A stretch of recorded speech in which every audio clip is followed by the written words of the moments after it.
back in the Akalekesu kitchen. It's been a while. I was actually supposed to do this video in December last year, and then that thing happened.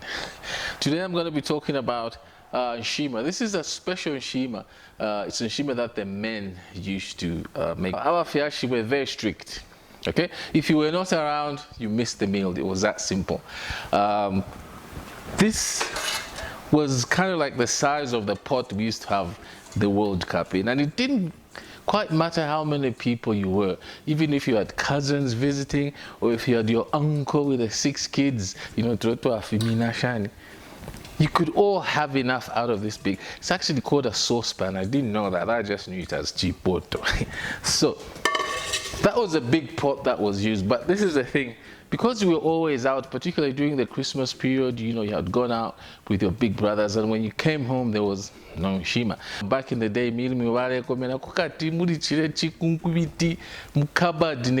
locked. And the interesting thing is, some parents actually used to put ilasha in the meal. The reason was that Indoshingai, so Ushiku, is not going to steal the meal. I mean, can you imagine Indoshi coming in the house to steal only meal when they could take other stuff? So what we're going to do today is show you how to do that. Yeah, it took 5 minutes. The way we did it was very, very different from the traditional one. This one often happened when you came back from the disco. In the morning, sisters had hidden utubuzi. You don't know if somewhere, because remember, so I'm going to demonstrate to you, and I haven't done this in decades, and I hope karapia akabwari kachaume in this sport. So we're gonna see if we can make the Nshima World Cup but in the small pot. Okay, the pot had to be small. You couldn't do this in a bigger pot. Otherwise, what was that thing? It only worked in a small pot. So this is what I'm going to demonstrate to you.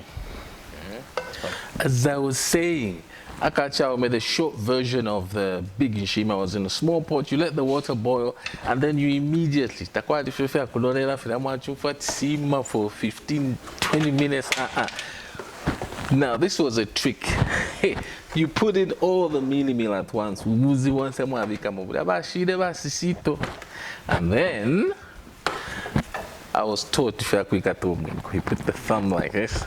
Now let's see if this is gonna work. So kwamba fyo mpaka kakosa. So kula kakumba fewa kamba tumwenso ni mfa. My big brother was very good at this, and he used to say, "Kara kosanga kara chitashan." I think it's getting there.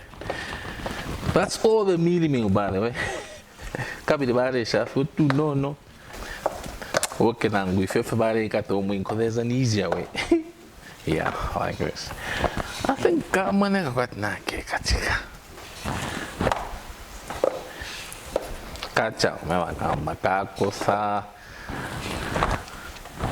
uvuniare piantinini uwari kubishika na ubishika mwenso ni mfa akatapa ilefya kupika tsima 10 minutes. There was nothing like that. Once it's done like this, you serve and you eat with the guys. So let's see how it's gonna taste. The camera person says now will be then the best part. Yes. Actually it does look dodgy.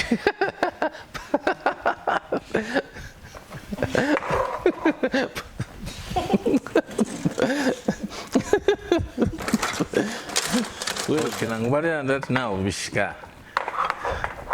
when you do this, because it was straight on the, it was straight onto the plate.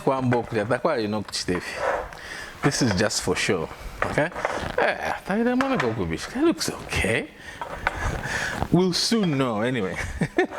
Okay, so something else we learned that big sisters taught us immediately.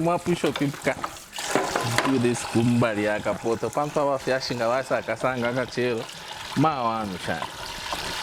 Okay, so make sure you clean the edges and you hide it somewhere where they won't find it. I know you were not allowed to smell food when you were young. Parents always said it was a bad idea. But I think it's okay.